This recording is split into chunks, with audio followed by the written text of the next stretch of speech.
हाँ जी, अस्सलामु अलैकुम। सर जी वड्डी खबर आएगी अद्धी रात ਨੂੰ। ठीक है ते बड़ी खबरें हैं इस वक्त हमारे पास। खबरें और हैं सर जी, काफ़ी अरसे के बाद मौलाना फजल रहमान साहब बोले। मौलाना फजल रहमान साहब, अब इसको आप सियासी बयान कहें या क्या होना चाहिए, उन्होंने दो बातें की हैं। दो बातों के ऊपर मेरे पास और टॉपिक है, लेकिन मैं साथ साथ आगे बताऊंगा। मौलाना फजल रहमान ने कहा है कि खलीजी ममालिक को पता लग गया होगा कि उनके साथ जुल्म क्यों हुआ है। ठीक है ना, उनके साथ जुल्म क्यों हो गया। जाहिर उन्होंने अमरीकी अड्डे दिए हैं, तो उनके साथ ये जुल्म कहें या हमले हुए हैं, सारा कुछ ईरान ने किया है। ठीक है, मौलाना फजल रहमान साहब भी ईरान के हिमैती हैं और उन्होंने कहा है कि ये जो अड्डे हैं ना, ये इनको नहीं देने चाहिए थे, इनको अमरीकियों को नहीं देने चाहिए थे। मौलाना साहब ने ये बात आज उनको कही है। ये बहुत बड़ी बात है कि मौलाना फजल रहमान, आपको पता है कि हमारी जो मजहबी जमातें हैं ना, उनके अपने अपने हिसाब हैं। जैसे कोई हमारे शिया की जितनी मजहबी जमातें हैं वो ईरान की तरफ देखते हैं, देवबंदी की जो जमातें हैं वो सऊदी अरब की तरफ देखती हैं। ठीक है ना, इस तरह के फंड वगैरह भी आते हैं ना, फंड वगैरह भी बहुत सारे आते हैं। तो मौलाना साहब ने ये अंडरग्राउंड बयान दिया है कि खलीजी ममालिक को नहीं रखना चाहिए, अमरीकी अड्डे नहीं रखने चाहिए। एक तो ये सर जी मौलाना साहब के बयान है, ये बयान तो 100% ठीक है और अच्छा है, लेकिन दूसरा बयान सर जी अच्छा नहीं है। आपको पता है मैं तो खुद मौलाना मुफ्ती महमूद का शागिर्द हूँ, वो इनके वालिद साहब का। ठीक है ना, और हमारे टीवी चैनल जो मौलाना साहब के मानने वाले हैं फजल रहमान साहब, वो बहुत देखते हैं, मुझे उनके कमेंट से पता लग रहा होता है। लेकिन दूसरी बात मौलाना साहब ने कहा है कि इमरान खान को रिहा कर देना चाहिए और ताकि सियासी जद्दोजहद में उनका मुकाबला किया जा सके। गलत मौलाना साहब, गलत। उसको रिहा हुकूमत कैसे करे? आप हुकूमत से मुतालबा कर रहे हैं ना हजरत मौलाना साहब, हुकूमत का क्या काम है? 9 मई करने वालों को आप कह रहे हैं कि रिहा कर दिया जाए? ना भाई, सोचना भी नहीं। अगर ये अदालती सजाएं ना भी देती ना, 9 मई के हवाले से मैं कहता कि इमरान खान को तुन के रखो। इतना बड़ा जुर्म उसने किया है और आप कह रहे हैं कि उसको एक और मौका दो। वो 13 के इलेक्शन के बाद वो आराम से नहीं बैठा। हर रोज मैं कराची बंद करूंगा, मैं पेशावर बंद करूंगा, मैं लाहौर बंद करूंगा। उसे कहते थे कि यार चीन आ रहा है, वो कहता नहीं जो मर्जी हो जाए, मैंने ये करना है। वो पाकिस्तान का वफादार, उसने इमरान पहले है उसकी ज़ात और पाकिस्तान बाद में है, जबकि सारे सियासतदान कहते हैं सबसे पहले पाकिस्तान। आप कह रहे हैं कि उसको रिहा कर दिया जाए? नहीं मौलाना साहब, ये आपका सियासी बयान है और ये बयान आपका बनता ही नहीं है। आजमाए हुए को हम दोबारा छोड़ दें? आजमाए हुए को, मोमिन एक सुराख से 2 बार नहीं डसा जाता, ये आप मानते हैं ना? तो फिर आप कह रहे हैं उसको छोड़ देना चाहिए। उसको हुकूमतें छोड़ने का हुकूमत का क्या ताल्लुक है जी?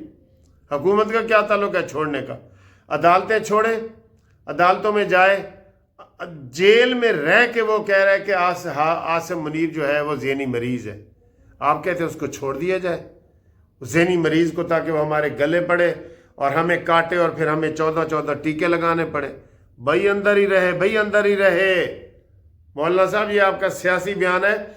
और शुरू में जब इलेक्शन में आप KPK में हारे हैं, आपने कहा है कि सबसे ज़्यादा धांधली KPK में हुई है। आप बयान अपने निकाल के देख लें गूगल से। तो KPK में धांधली किसने की है? वहाँ किसकी हुकूमत है? और फिर आपने कोशिश की है कि आप शहबाज हुकूमत के साथ मिल जाएं। तो आगे शहबाज हुकूमत की गलती है कि उसने कहा था मौलाना साहब बहुत देर हो गई है। नहीं, जरदारी ने सारी सीटें ले ली हैं। मेरी सैकड़ों वीडियो हैं जिसमें मैं कहता था कि मौलाना साहब का हक बनता है, उनको गवर्नरशिप भी बलूचिस्तान की दो और उनको बलूचिस्तान की हुकूमत भी दो, کیونکہ 17 سیٹیں 17 مولانا فضل الرحمان کی ہیں بلوچستان میں، 17 نون لیگ کی ہیں، 17 پیپلز پارٹی کی ہیں، لیکن آصف علی زرداری نے نا شہباز شریف کو شکنجے میں وہ پکڑ کے تو سارا اپنا کر لیا، اور مولانا صاحب، تو لہٰذا مولانا صاحب کا یہ بیان مناسب نہیں ہے کہ عمران کو چھوڑ دیا جائے، یہ غلط ہے، غلط ہے، غلط ہے۔ آپ کومنٹس کر کے بتائیں آپ کومنٹس کر کے۔ اچھا جی، ابھی عطا تارڑ صاحب نے بیان دیا ہے کہ ہم ایران کے ساتھ مسلسل رابطے میں ہیں اور امید ہے کہ وہ ہماری بات مان جائے گا، اور وہ امید ہے کہ جناب وہ مذاکرات کے لیے رات کو پہنچ جائیں گے۔ آج رات سر جی بڑی اہم ہے، آخری رات ہے لڑائی کے، جو سیز فائر ہوا تھا نا، جنگ بندی ہوئی تھی، وہ آخری رات ہے۔ اب دیکھتے ہیں کہ یہ آخری رات میں صلح ہوتی ہے، ایکسٹینشن ہوتی ہے۔ حالے جے ڈی وینس دی بھی کوئی ویڈیو نہیں آئی کہ وہ جی چڑھ پہ ہے تے ٹر پہ ہے، ٹھیک ہے نا، یہ بھی نہیں ہے، لیکن یہ آ رہا ہے کہ اس کا جو آنے والے سپورٹس کا سامان ہوتا ہے نا، اس کی سپورٹ میں جو آتی ہیں ساری چیزیں وہ آ چکی ہیں۔ ایسا جی خبر چل رہی ہے، ٹھیک ہے۔ تے حال تک امید کوئی نہیں، لیکن پچھلی ویڈیو میں نے آپ کو بتایا تھا کہ سپریم لیڈر نے اجازت دے دی ہے مذاکرات کی، تو سر جی ٹی وی پہ بھی متضاد خبریں آ رہی ہیں نا، کبھی ہاں والی کبھی نہ والی، ہم کیا کریں اس کا، ٹھیک ہے۔ سر جی اس پریس کارڈ کے لیے مجھے بڑے فون آ رہے ہیں، قانونی ٹی وی کا پریس کارڈ وہ بنانا چاہ رہے ہیں، ٹھیک ہے، دوست ہمارے، تو ان کو ہم نے کہا تھا کہ یہ آپ بیک سائڈ سے اگر دیکھ سکتے ہیں تو دیکھ لیں، کدھر ہے کہ کدھر ہے سر جی، یہ جی پریس کارڈ ہے ہمارا قانونی ٹی وی کا، ٹھیک ہے، اور یہ ادھر یہ دیکھیں جی، ٹھیک ہے، اس طرح سارا ہوتا ہے۔ تو یہ پریس کارڈ جس نے بنوانا ہے نا، وہ ہمارے ساتھ رابطہ قائم کرے، کال کرے 030047255752، اور اپنا یوٹیوب بنانا ہو تو وہ ہم سے مشورہ کریں، جس کا یوٹیوب چینل نہیں چل رہا وہ ہمارے ساتھ مشورہ کرے، تو ہم ان کو انشاءاللہ فری مشورہ دیں گے۔ اوورسیز والے قانونی مشورے کریں ہمارے ساتھ، ٹھیک ہے، وہ بھی فری ہیں۔ تو باقی انشاءاللہ ملتے ہیں اگلی ویڈیو میں آپ کے ساتھ۔ اور ایک اور خبر سر، سمجھ نہیں آئی اس کی، الیکشن کمیشن آف پاکستان نے 25 مارچ کو سینیٹر مراد سعید، صفحہ نمبر 273 والا، اس کو سیٹ اس کے ڈی نوٹیفائی کر دیا تھا، ٹھیک ہے، اور آج الیکشن ہو رہا ہے، پرسوں الیکشن ہو رہا ہے 23 تاریخ کو، ٹھیک ہے، پرسوں الیکشن ہو رہا ہے، لیکن ابھی خبر آئی ہے کہ الیکشن کمیشن نے وہ جو ڈی نوٹیفائی کیا تھا اپنا آرڈر ہی معطل کر دیا ہے، اور جو پروسیس چل رہا تھا الیکشن میں وہ پروسیس بھی روک دیا ہے۔